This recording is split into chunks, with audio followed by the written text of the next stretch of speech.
Sapa Indonesia Pagi kembali menghadirkan segmen Tanya Jawab COVID-19 yang menjadi kesempatan bagi Anda untuk bertanya seputar COVID-19. Anda bisa mengirimkan pertanyaan melalui direct message kami di Instagram di @sapaindonesia_kompas.tv atau melalui telepon interaktif di 021-5366-0500. Kami akan menerima telepon Anda pagi hari ini. Dan kali ini yang akan menjawab pertanyaan Anda adalah dokter spesialis paru dari Ikatan Dokter Indonesia, Dr. Faris Nurwidia. Selamat pagi, Dok. Selamat pagi, Timothy. Terima kasih Dr. Faris sudah bergabung bersama kami. Dokter, kita langsung saja melihat sejumlah pertanyaan yang sudah diajukan kepada kami melalui akun Instagram kami. Yang pertama ini dari @sia_fusira. Saat ini saya dinyatakan positif COVID-19, namun saya tidak memiliki gejala apapun dan saya sedang diisolasi di salah satu rumah sakit. Nah, bagaimana treatment atau terapi yang baik untuk pasien tanpa gejala seperti saya? Silakan, Dok. Baik, terima kasih atas pertanyaannya. Jadi seperti yang kita ketahui bahwa pasien yang tanpa gejala ini suatu populasi yang mayoritas pada kasus COVID. Dan penting diketahui bahwa target dari penata laksanaan adalah untuk mendapatkan hasil PCR 2 kali berturut-turut negatif. Dan ini bisa ditempuh kalau menurut protokol COVID bisa dengan isolasi di rumah atau di rumah sakit darurat. Dan kemudian obat-obatan yang diperuntukkan untuk tanpa gejala ini memang biasanya adalah sifatnya suportif ya Pak. Jadi vitamin C misalnya 4 kali 500 mg, kemudian vitamin D3, kemudian mikronutrien yang misalnya mengandung zinc dan selenium, kemudian aktivitas fisik yang cukup, ya, hand hygiene. Jadi memang sifatnya suportif, belum ada terapi-terapi yang lebih spesifik untuk yang tanpa gejala. Jadi yang penting bisa makan makanan yang bergizi dan istirahat yang cukup. Ada mungkin pasien tanpa gejala yang seperti tadi pengirim pertanyaan ini mengatakan bahwa dia memang tanpa gejala tapi menjalani perawatan atau terapi di rumah sakit. Tapi seringkali merasa kok saya nggak dikasih obat, padahal saya ini kan positif COVID-19, saya hanya diberi vitamin dan makanan yang sehat, hanya itu saja. Apakah memang itulah yang sudah cukup, memang tidak perlu diberi obat walaupun tanpa gejala begitu? Baik, jadi tujuan dari isolasi di rumah sakit tentu saja yang pertama adalah untuk menurunkan risiko menginfeksi anggota keluarga atau lingkungan. Itu yang pertama.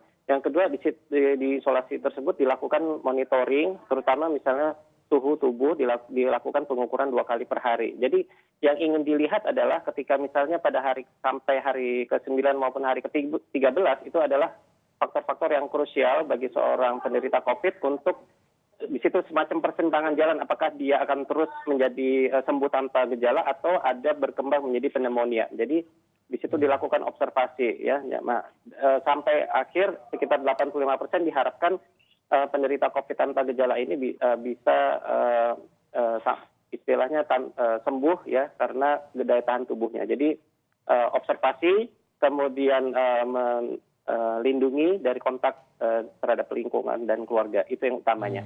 Ada informasi tidak, Dok, seberapa banyakkah OTG ini akhirnya berubah atau akhirnya muncul gejala? Ya, jadi memang tidak banyak, ini proporsinya sebagian saja yang berubah menjadi ada pneumonia.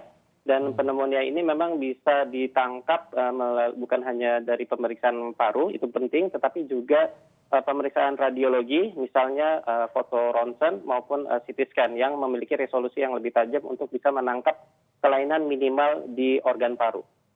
Oke, baik, kita lanjutkan, Dok, dengan pertanyaan berikutnya dari @mandamindi_3106. Dok, vitamin apa yang sebaiknya kita konsumsi dalam menghadapi era new normal dan apakah ada bedanya kalau kita mengkonsumsi vitamin dengan harga yang murah dengan harga yang mahal?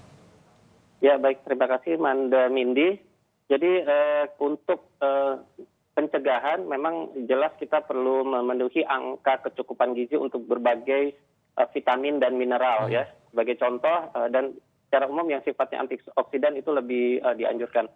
Angka kecukupan gizi untuk vitamin C harian kita itu memang 90 mg. Itu di masa-masa yang biasa, tapi untuk masa pandemi ini kita bisa menggunakan dosis maksimal harian, misalnya 2000 mg yang diminum dengan dosis terbagi, misalnya 500 per 6 jam, 500 mg per 6 jam. Itu yang pertama. Kemudian vitamin D3 Karena angka defisiensi vitamin D3 di Indonesia itu banyak sekali, sedangkan vitamin D3 ini penting untuk kerja limfosit. Jadi limfosit ini adalah komponen dari sel darah putih yang sangat penting memainkan peranan dalam pertahanan tubuh melawan virus. Kita ingin bisa memberikan asupan vitamin D3 ya, bisa dipertimbangkan ya, misalnya 1.000 unit atau 2.000 unit per hari. Kemudian juga bisa dipertimbangkan mineral zinc ya, dan salah satu yang penting adalah zinc yang picolinat maupun zinc yang gluconat ini juga baik, dan juga selenium. Tapi jangan lupa bahwa untuk memenuhi kebutuhan vitamin dan mineral ini bukan hanya dari suplemen, justru yang utama adalah dari buah-buahan. Sebagai contoh vitamin C itu tinggi di buah kiwi atau di jambu biji ya, walaupun masyarakat taunya jeruk gitu, tetapi kita masih punya banyak pilihan lain yang vitamin C-nya tinggi. Kalau yang yang D3 dan zinc itu dari buah-buahan juga kah sebaiknya, atau mungkin Anda bisa memberikan contohnya, Dok, apa yang bisa dikonsumsi? Ya, tentu saja ya, semua berbagai sumber protein itu juga mengandung mineral dan vitamin D3 ya. Jadi saya pikir yang penting asupan makronutrien terjaga, maka yang mikronutriennya biasanya ikut. Jadi protein, karbohidrat, kemudian lemak, vitamin dan mineral itu kita sebaiknya seimbangkan dalam konsumsi yang proporsional setiap hari. Jadi sebenarnya mengikuti pola makan yang sehat saja sebenarnya seharusnya sudah cukup begitu ya, Dok ya? Atau mungkin yang dihindari seharusnya apa, Dok? Misalkan kalau tadi kita berbicara mengenai suplemen atau asupan yang sebaiknya ditambah, apa yang seharusnya kita hindari agar justru tidak mengurangi tadi mikronutrien yang kita coba untuk tambah ke dalam tubuh kita? Ya, jadi kita harus paham ada beberapa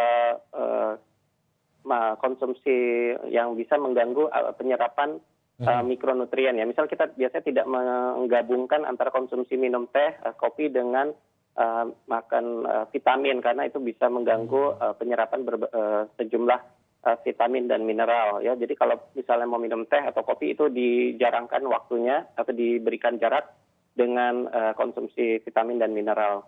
Terus justru yang tantangan terbesar di sini pada saat pandemi adalah merokok. Jadi ini adalah momentum terbaik untuk berhenti merokok. Jadi kita tidak memisahkan antara makan makanan seimbang dengan gaya hidup secara umum. Jadi justru tantangan terbesar adalah merokok. Oke, itu yang harus dihindari. Kita ke pertanyaan berikutnya dari @Latif Rabani 31. Pagi, Dok, apakah virus corona rentan terserang ke orang yang imunnya lemah saja? Ya, jadi dia sebetulnya punya, kita semua menanggung resiko untuk bisa terinfeksi ya, apapun keadaan imunitas kita. Cuman memang kadar risikonya berbeda. Ya, kalau kita memiliki kelainan, misal penyakit bawaan, penyakit penyerta ya, yang menurunkan daya tahan tubuh, maka resiko dari infeksi berubah menjadi sakit itu bisa lebih cepat dan derajat sakitnya mungkin lebih berat.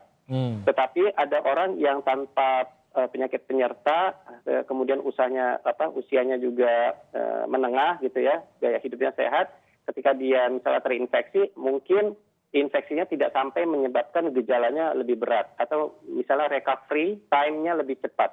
Jadi itu yang biasa membedakan. Kalau untuk masalah terinfeksi, semua golongan punya resiko, tapi yang membedakannya adalah seberapa cepat infeksinya berubah menjadi sakit dan seberapa derajat sakitnya itu nanti akan berkembang. Oke, satu hal, Dok, yang mungkin menjadi pertanyaan banyak pihak, terutama ini kan kita mengetahui bahwa COVID-19 ini bisa severe atau parah pada mereka yang mempunyai penyakit bawaan atau komorbid begitu. Tapi mungkin tidak semua dari kita mengetahui apakah kita memiliki penyakit bawaan, kecuali mungkin kita sudah pernah terkena, jelas-jelas terkena, dirawat untuk hal tersebut gitu, kita langsung tahu gitu. Nah, saran dari dokter apa yang harus dilakukan untuk memastikan bahwa kita ini sebenarnya punya komorbid atau tidak? Ya, jadi kan pertama komorbid yang kita bicarakan atau penyakit penyerta ini adalah organ paru maupun organ di luar paru. Misalnya kalau di organ paru, misal kita lakukan tanpa gejala, kita bisa lakukan foto ronsen ya. Kemudian atau mau lebih tajam lagi, misal laki-laki umur 50 tahun dengan kebiasaan merokok yang berat, maka itu waktunya untuk melakukan low dose CT scan toraks. Jadi untuk bisa menangkap kemungkinan ada penyakit yang sifatnya masih sangat kecil di bawah 1 cm yang mungkin gagal tertangkap oleh foto toraks. Itu yang pertama di organ paru. Juga bisa dilakukan pemeriksaan spirometri, tetapi memang untuk masa pandemi ini masih lebih kita pilih-pilih lah kasus yang untuk dilakukan spirometri. Kemudian untuk penyakit penyerta di luar organ paru, maka tentu saja yang pertama kita bisa lakukan berbagai pemeriksaan laboratorium dasar, tetapi yang ingin kita tangkap sebetulnya misalnya adalah peningkatan HbA1c untuk menggambarkan ada tidaknya diabetes, kemudian profil lipid untuk melihat kolesterol maupun trigliserida, dan juga jangan lupa status nutrisi apakah kita sudah tergolong obes atau overweight atau belum ya. Jadi itu pemeriksaan dasar yang bisa dipertimbangkan di masa pandemi ini. Oke, apakah akan terdeteksi melalui medical check up biasa, Dok? Seharusnya ya, jadi memang medical check up biasa pasti bisa memberitahu apakah kita punya darah tinggi, atau kita punya asam urat yang tinggi, atau gangguan kolesterol, atau kencing manis, dan juga jantung. Jadi kita dan foto ronsen harusnya kita bisa terima itu semua dari medical check up. Oke, jadi kalau memang belum mengetahui disarankan saatnya lah untuk melakukan medical check up begitu ya. Tentu saja dengan tetap berhati-hati pada saat harus memasuki area zona-zona di rumah sakit begitu ya, Dok, kira-kira, Dok. Betul. Baik, dokter, kita akan terima telepon, tapi kita akan jeda sebentar. Jadi kami memberikan kesempatan bagi Anda yang ingin bertanya untuk menghubungi kami di 021 5366 0500 dan siapkan pertanyaan Anda bisa menghubungi kami sekarang.